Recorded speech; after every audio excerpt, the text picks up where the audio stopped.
Unta Gunta Solo. It's Wild Josh from the Geek-Cetera podcast, and I'm really excited about this episode.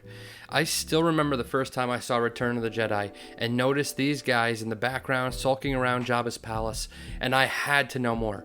And fortunately for me, one of my best friends had the Star Wars encyclopedia, and I borrowed it from him, and I read everything I possibly could. So without further ado, sit back and relax. You're about to learn who's who when it comes to B'omarr monks. Just a little disclaimer to start.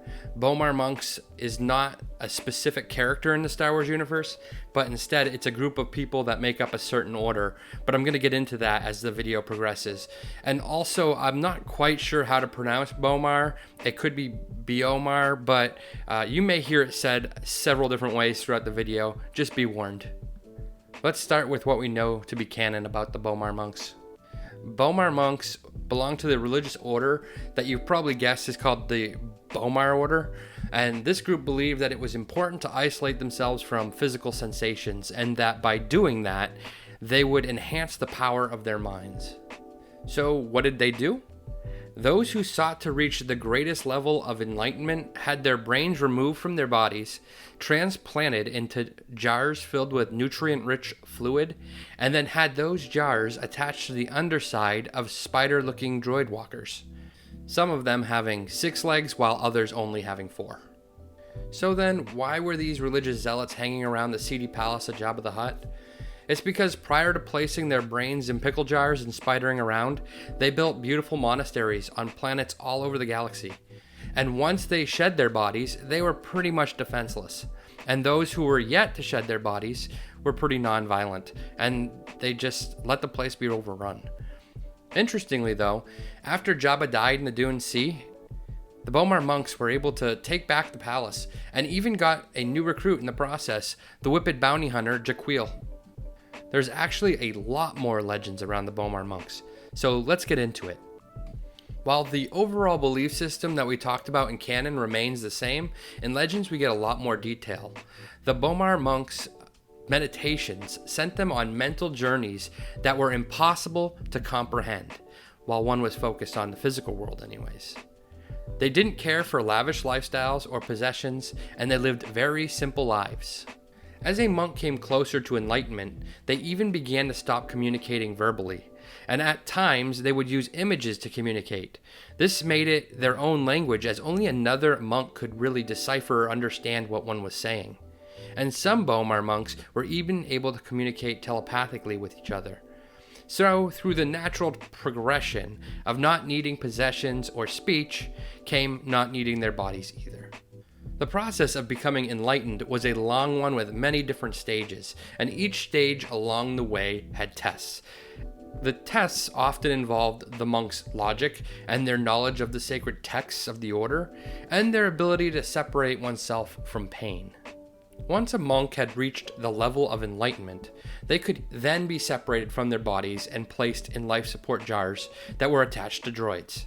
The separation surgery was very dangerous, and many monks didn't survive.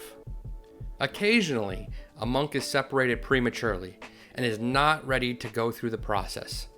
If the brain survives the operation, it often will go through a sort of psychosis, where the brain will mentally scream, sometimes for days on end without a breath. And during this period, the monk is separated from the rest of the monks until the psychosis passes. Although very rare, there have been instances where a monk would like to be put back into a body. This requires that a body be available, and it also requires a reinsertion surgery that is very dangerous, with a very high mortality rate. The most common droid that the B'omarr monks used was the BT-16 Perimeter Droid. It was manufactured by Arrakid Industries. In Jabba's palace, most of the Hutt's henchmen left the B'omarr monks alone. Some would seek them out for advice, while others saw the potential of exploiting them and turning them into spies. Lady Valerian, one of Jabba's rivals, is known to have done just that.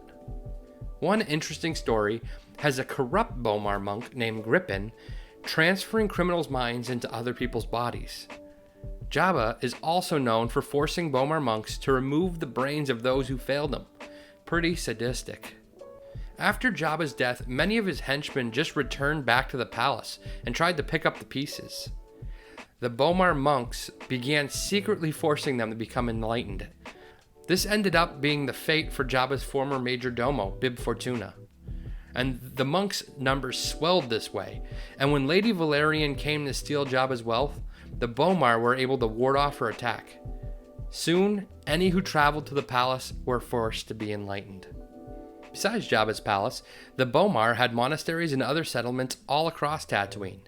They also had locations on the planets Teth and Danuda. Now, for some behind the scenes.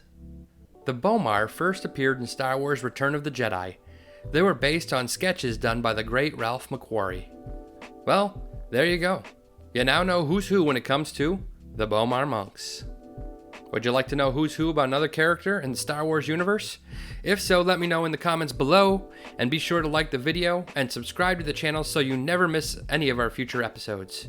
And lastly, be sure to listen to the Geek-Cetera podcast. Thanks for watching, and may the Force be with you.